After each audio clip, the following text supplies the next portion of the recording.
From colorful murals to quick tags on street corners, graffiti has become a visible part of Newcastle's urban landscape.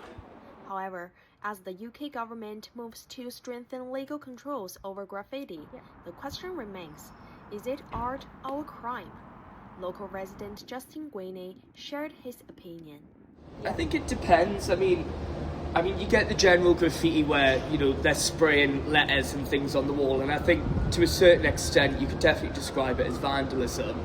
But then you do have the other side of graffiti, which is very much a fine art. I mean, I don't know if you've been up behind the Sage, but they've for years have had a massive space where graffiti artists can actually go in and do proper work.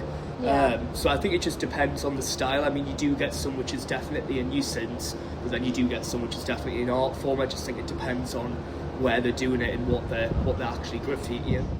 This perspective highlights a broader issue. How do we define the boundary between artistic expression and criminal damage?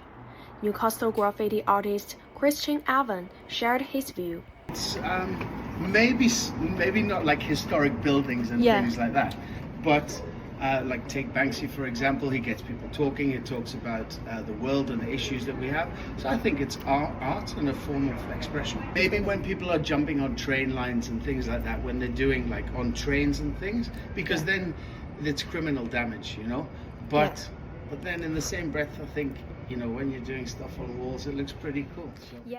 To support the development of graffiti, both of them outline the ways it could exist within legal boundaries. I think they should give a space for graffiti artists, and also when people are starting off who don't have much money, supply certain spray cans and things like that. And also people who are great at graffiti could come in and do clubs to help. Building up spaces again where artists can actually go and do their work safely and legally would be good. Like I said, I keep referring back to it. Sage was a brilliant institute for that. They definitely made those spaces for quite a few years to sort of get artists in, which was nice.